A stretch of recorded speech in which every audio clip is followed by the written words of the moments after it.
Good. Talk show. You might want to go live with it. We might want to go live. Good morning, everyone. Welcome to Fuel for Success, episode 202, Moment of Transparency. So Matt and I can actually chat as producers right before we go live. And sometimes we get to talking about details and like business stuff. And we're like, hey, whoa, time out. It's 5 minutes after. We got a show to do. Sorry about that. They came over. We were like, we could have kept going. If I didn't happen to glance at my clock, who knows? Could have been like 10 o'clock and everybody would have been like, I hate Fuel for Success. I'm done with them. So our lesson for today is be punctual. People are waiting on you. Punctual. I'm coaching Matt. Matt's coaching me today. Huh? Sporting a little bit of pink for breast cancer awareness, my friend. Beautiful day, dude. We got sunshine all weekend here in Florida, so I'm excited, man. It feels so good to be home. Although I leave Wednesday. Is that not depressing or what? Yeah, but at least you're not going into, like the Arctic tundra or something. Incidentally, I would wear pink today. No, I wouldn't. I don't own anything that's pink, but I can definitely respect you. Huh? You own pink. Do you even own pink? No. I bought it straight up for breast cancer awareness. I totally respect that. That's good. But what's funny is, anyways, today's one of our favorite days, Mike. Tell us what we've got going on today, lest I get massively sidetracked with what I was about to say. Well, first of all, Hannah pointed out that it's World Egg Day, so go buy a dozen eggs. World Egg Day, so go buy a dozen eggs and egg somebody's house. I think that's what that means. Here's what I want to know. Who comes up with all these days? Like, is there a committee that I'm not aware of that sits around and puts days? Who decided that October 10th was going to be World Egg Day? I need to know this. Karen, can you give me some information on this? You look that up for us, Karen. Give us a little Google action. Flat out told us that you were distorted, bro. How does that make you feel, man? Right on our own show, said you were distorted. I think she may be talking about my audio, and so I'm making some adjustments. Hopefully that's a little bit better. If not, let me know. Sometimes we'll overdrive the audio. I think it was cranked up from yesterday. So today is Friday. We love Fridays because it's Family and Relationship Day. We're going to talk about family and relationship. It's one of our most popular topics, although we get a great deal of views on every episode. So. But when we ask people, and I do, when I meet someone that watches the show, and I'm like, "What's your favorite day?" 70% of them say Friday. That's what I hear too, as well, my friend. So speaking of relationships, Caleb, for all of those that have been asking, he is perfectly well. I juiced his little body until he couldn't breathe over the last 2 days. So I gave him every type of juice concoction you could imagine. I took him to the beach and I said, breathe in the salt water. Breathe, walk, take it in. You need to be out in nature, Anyway, hey, speaking of nature, today was my second to last chapter in my book. So I wrote about my advice to parents on how to raise healthy kids. Okay. And one of the tips that I give is, you've got to get your kids out in nature if you want them to be healthy. I thought you would like that, Mike. I even suggested that they start hunting. I like that. So I'm actually, you know what? My deal is this. I've always been into sports, right? I've never gotten into hunting. But I've made up my mind this year. I don't even know if I'll be able to this year. But by next year, I'm going to get my son into hunting. Even though, Florida's not known for hunting, we might do, alligator hunting here or wild boar hunting. But deer here is horrible, man. Just thought I'd let you know. Yeah. I threw one out for you, my friend. You've got some pretty good duck hunting in your area, so that may be an option as well. I may have to come down and guide y'all. Just saying. All right. We'll be all about it, man. It'd be fun. Okay, talk to us. Tell us what we got in store today. Don't forget, guys, this is a live talk show, and you're able to ask questions. Today, our subject is family and relationships. If you have questions about how to be a better whatever, be a better grandparent, better in-law, a better kid, a better dad, a better wife, a better spouse, If you need dating advice, if you need parenting advice, if you need relationship advice, friendship, communication, whatever it may be, you can ask questions in the box over here, the chat box. And Mike and I'll be happy to the best of our ability to answer your questions today. So Mike, we always keep a list of questions that come in through text and email.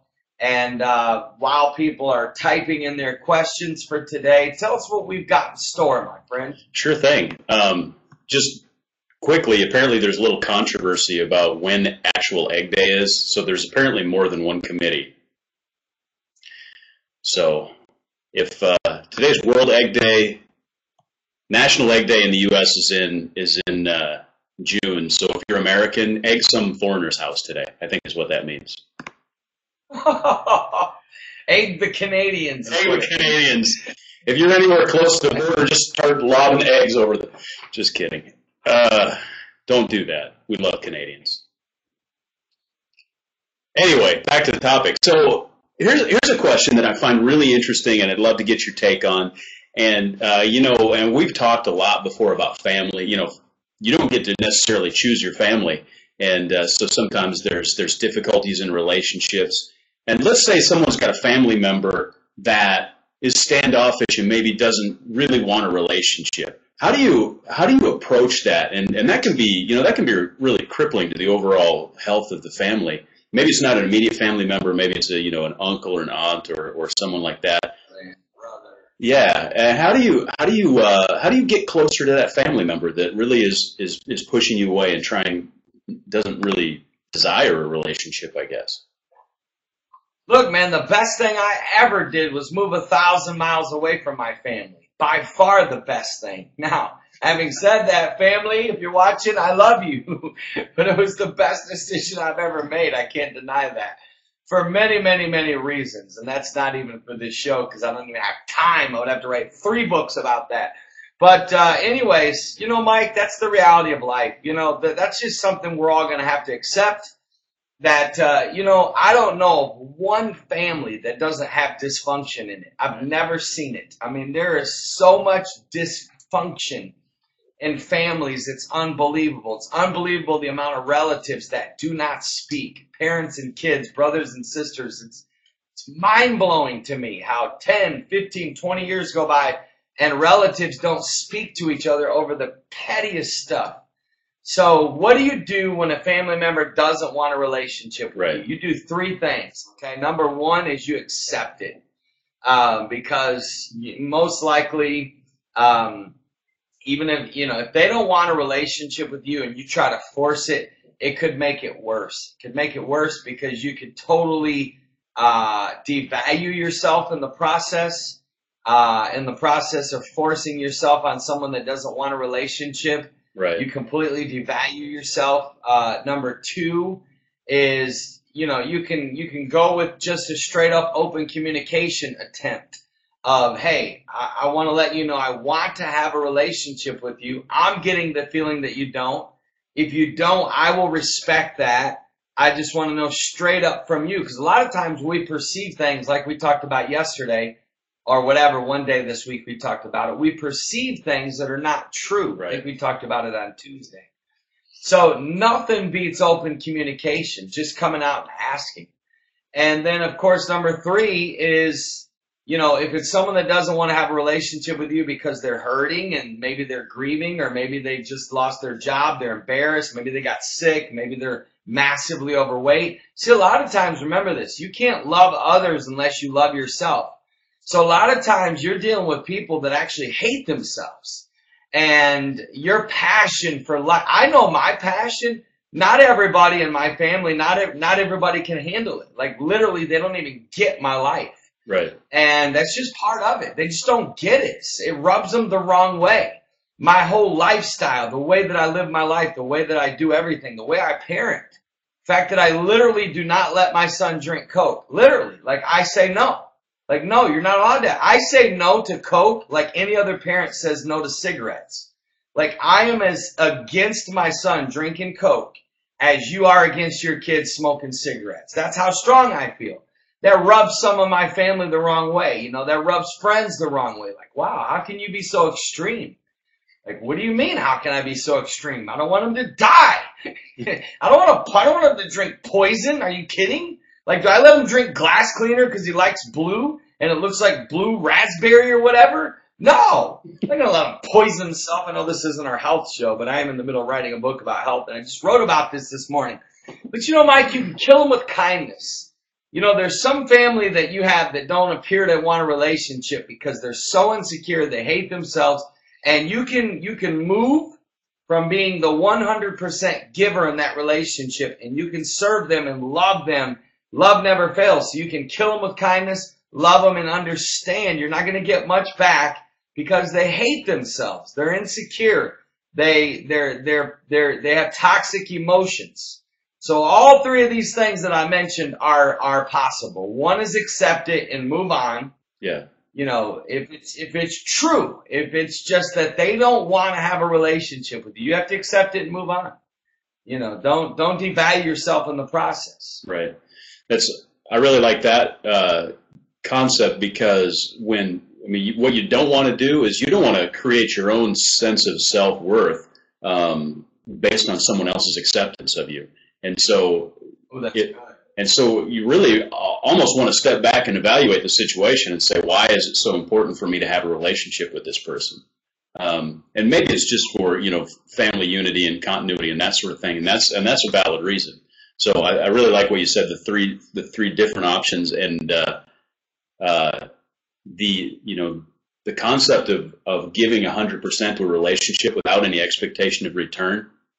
The 100-0 thing, I think I talked about it earlier this week, that originated with, I don't remember where I saw it, Darren Hardy maybe. But, relationships aren't 50-50. If you put in 100% and expect 0, then it's going to be more successful. So those are good. I also like what you said initially about moving 1,000 miles away.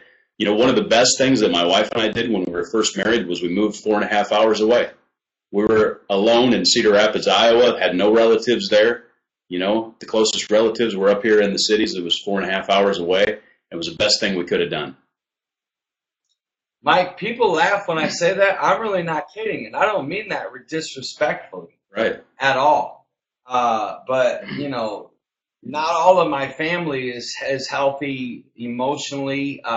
They're not all, like, I would have never become what I was if I'd have stayed home. Never. If I'd have stayed in my hometown, I would never be what I am today. Is there times I miss the daylights out of them? Yes. Is there times I get extremely lonely missing them? Yes. But I would have never become what I am today if I just would have stayed in my hometown. And I'm not saying everybody needs to move away from their hometown. Al's asking why. For me, Al, most of my family, and I love them, I would die for them. Most of them are very average in their thinking. They're not health conscious at all. Most of them are very negative. Most of them are unhealthy in their emotions and their reactions. You know, it's just the reality. I'm not saying all of them. So if I got family watching today's show, you know I love you. I love all of you. But I'd shoot them all straight and tell you, some of them were just, and they've gotten better through the years, but very negative, very unhealthy physically, emotionally, mentally, spiritually. A lot of addictions, alcoholism, cigarettes, you know, just negativity. I had to leave. I mean, I can literally go home maybe once or twice a year, and it's amazing. Love on them. We chat. We hang out. But then I drive away and I say, Caleb, if I can succeed, there's no excuse for you, man. You know what I'm saying? You are without excuse, son. If I came out of all of that and I am what I am today and all the parenting I've given you, if you don't succeed, buddy, it's your own fault, man. Yeah. Well, and understand that you become who you hang around with, and there's no substitute for being physically in the presence of people. And so when you create that distance, you know, you make that physical presence more difficult to attain and less frequent. And so the influence of that family on you becomes less. And for me, when Carol and I moved to Cedar Rapids, you know, literally the day after we were married, any dependence on in-laws or that sort of thing. Those were broken. We were self-sufficient. We were, really on our own. And for us, that was a very healthy thing. Mike, I would advise every young married couple to do that if they could. Yeah. Because I totally like what you said about, they need to break away from the dependence. Too many families I see way too many moms and dads getting in their kids' business, in their kids' marriage business, and that's wrong. And that's extremely wrong, in my opinion. If you allow your parents to speak negative about your spouse, if you don't set a boundary the first time you do it, that is extremely disrespectful to your spouse. Well, and you know what? It's something that you need to tell your parents, like on day one, the first time they ever try to do it. Lovingly say, Mom, Dad, I'm asking you, if you ever want to see me again, I mean this. Don't ever speak negative about my wife or my husband. I see dads that are very successful belittle their daughters' husbands. I see moms that are still like mama's boys that maybe your daughter-in-law doesn't cook like you do. Maybe she doesn't fold towels like you do or keep the house the way you kept it. Listen, man, when you get in that role of in-law, you just need to be supporter, encourager, lover. You don't need to be, the obnoxious, annoying, and don't be the in-law that your daughter or son-in-law despises and can't stand. Be the one that says, my God, I've got dream in-laws. Like, don't you want to be that way in life? I do. I want to be the dream in-law. When my son gets married, I want to be the dream in-law. Yeah. Hey, and also on the other side, right? So let's say you're really newly married or been married for a while or whatever, and every marriage has issues. There's bumps, there's things that happen, there's conflict. Every relationship has conflict, including marriage, right? So when you have conflict, like, don't go running to your mom and say, oh, he's such a pig, he did this, blah, blah, blah, because what happens is, you do that 3 or 4 times. Well, guess what? You don't go back to your mom and tell her when you've made up and made it right and figured it out. So you just keep putting those negative things in her bucket. And then after 5 or 6 times, all she has is, man, that guy's really a pig. He never, and nobody ever goes back and says, oh, this is the awesome things that he did, whatever. So when you start dumping all that negativity, guess what? You start to build that negative balance in that relationship and really destroy it from the inside. So don't do that. Don't go, running to your parents when there's an issue. And really anyone, whether it's your parents, whether it's a friend or whatever, when you take those negative things out of the relationship and start, telling on people, then it just creates an unhealthy balance. Yeah, Tommy, Mike, and that's extremely good. I love that analogy. Tommy asked the question, what if you didn't understand the concept of those boundaries and now it's been 20 years? I'm assuming maybe, Tommy, that maybe go a little bit further, but I'm going to take a guess and see if I'm right. But, I visited the World Trade Center right after the 9/11, and my first thought was, how will they ever clean this up? Like, this looked impossible to clean up. But today, just this past Christmas, I went to the World Trade Center spot again, and it's immaculate. It's beautiful. What do they call you? Monuments or the memorials that they've built there. In other words, there's no sign of disaster. There's no sign of debris. There's no sign of trash and all that. So basically, Tommy, at the end of the day, it's a long road up. It's a long road to change when you've had years of possible regret or bad decisions or whatever. And all I can tell you is get in the now and take it one little small step at a time. So there's nothing you can do about the last 20 years. Not even God not even God as big as he is can fix the last 20 years. He can't. But one little step at a time, moving forward. I would say this to even people that are in maybe you've not been romantic the last 10 years to your wife, or maybe as a wife you haven't been as, sensual or sexual or loving or beautiful to your husband. I don't know. I'm just giving an example. Maybe you've been a jerk as a father-in-law. The best thing you do is just say you're sorry, and then from that one word, I'm sorry, Let all of your actions be on the same line as that I'm sorry. Let all of your actions be the opposite of what they were that made you had to say you're sorry in the first place. So one little step at a time, Tommy, because 20 years is a long time, especially if there's been 20 years of disrespect. There's obviously got to be forgiveness. There's got to be boundaries. There's got to be consistency. And again, I'm taking a stab, Tommy, not even knowing. Oh, I see over here the boundaries of parents' disrespect. It's gonna have to be a talk right away. You know, Mom, Dad, I forgive you for this, but I want you to know I've allowed you all these years, you know, to disrespect my spouse, and I lovingly tell you it's never gonna happen again. I lovingly tell you this, but I mean this. Like, I will be your son until the day you die. But if you want to continue to have a relationship with me and my kids, my wife is never going to feel disrespected by you. Like, you have to talk that. Believe it or not, your parents will respect you, even though you may tick them off at first. Yeah. At least they know, wait, you know what? We did raise a fine young man. You know, and that's what I would do right there, Tommy, moving forward, my friend. I actually saw a quote yesterday that's semi-biblical, and it said, the truth will make you free, but it will tick you off first. And I really like that. That's so true. The truth hurts, doesn't it? I like that. It'll set you free, but it'll tick you off. You know, and it's perfectly reasonable too, you know, Tommy, to say, look, I didn't really see this before, and it's something that I just, you know, I heard something and it just I saw it now. I see it now, and I want to explain it to you, right?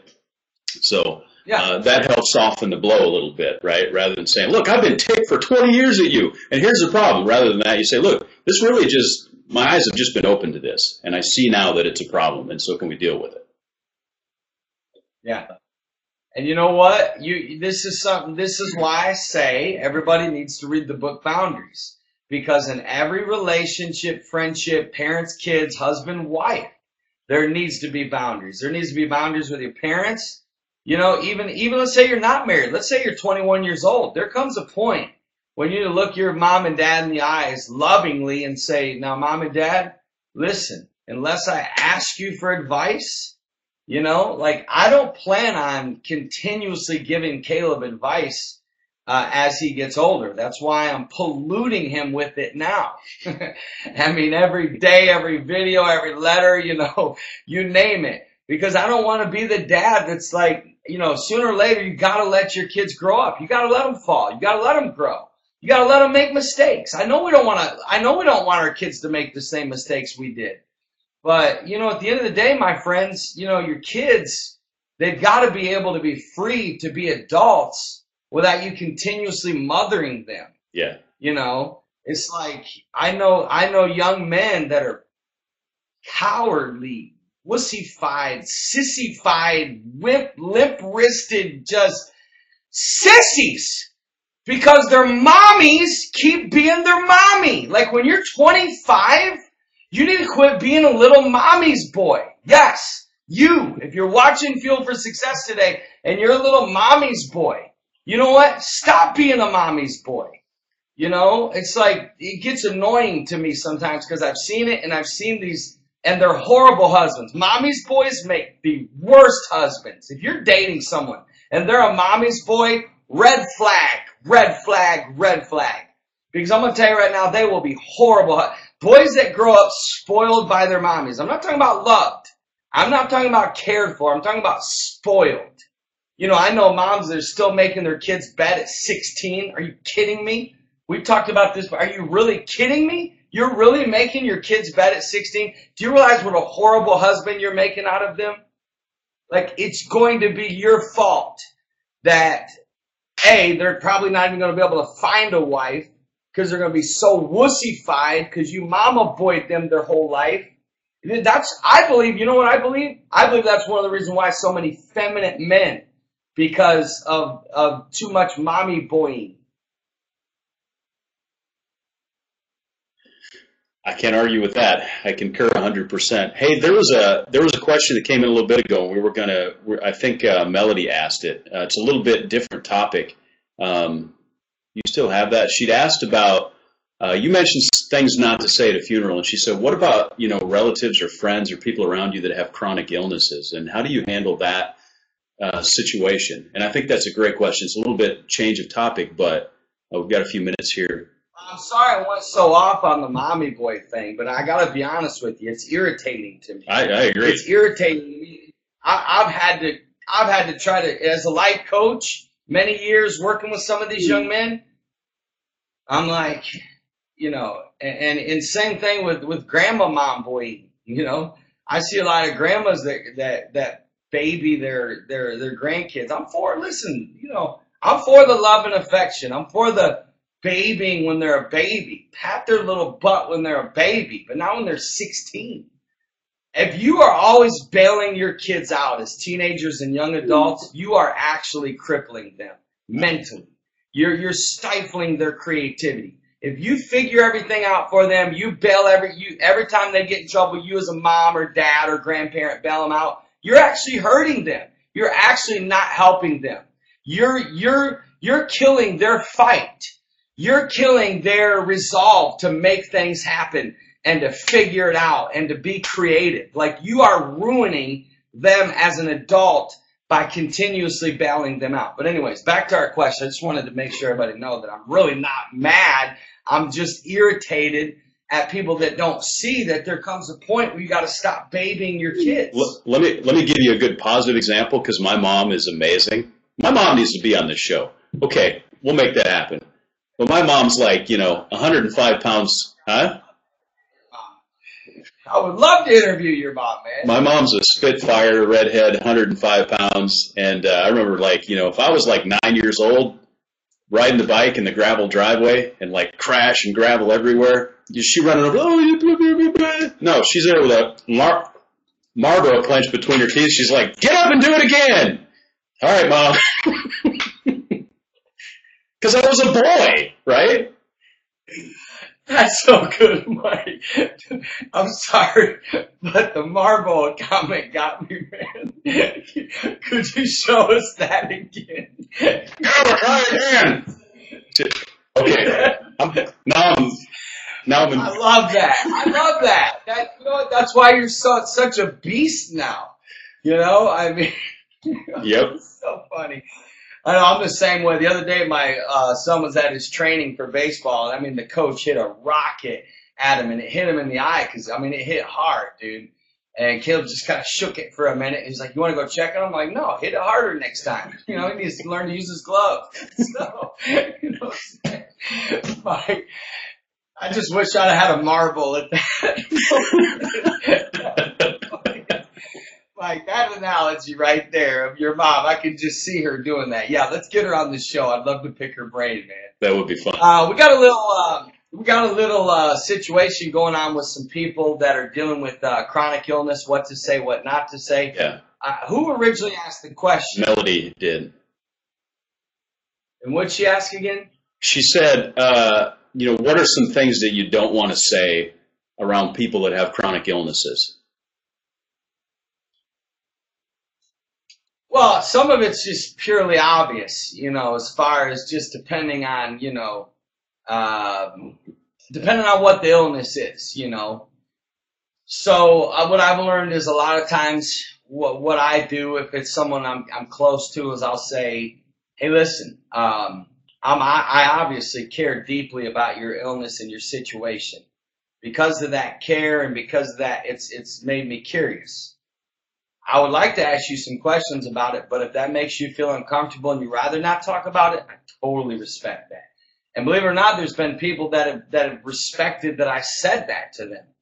And there actually are some people that want to talk about their illness, not in a negative way. They want to vent. They want to just, even talking about it helps bring healing to them. And then, of course, what not to say, I guess it would depend on what illness it is, A lot of it's just the pure obvious as far as, Mike, can you give me an example? Well, first of all, Ellen's example, that's definitely not the right thing to say. If someone actually said that, it's shocking to me. Yeah, tell the person to pray for them to die. Yeah, I'm going to pray you die so you can be with Jesus because, you'll be much better off. You know what I'm saying? Which is true. We just don't want to say that to people, Yeah. That seems a little insensitive. Yeah, I guess what I would not say is, well, let's say someone lost an arm. I've got friends that have lost an arm, in an accident or whatever. You wouldn't say, well, thank God you still got your other arm. And you still got two legs. Like, that'd be the most idiotic thing you could ever say. But yeah, people do that, believe it or not. Yeah. Let's say someone was wheelchair.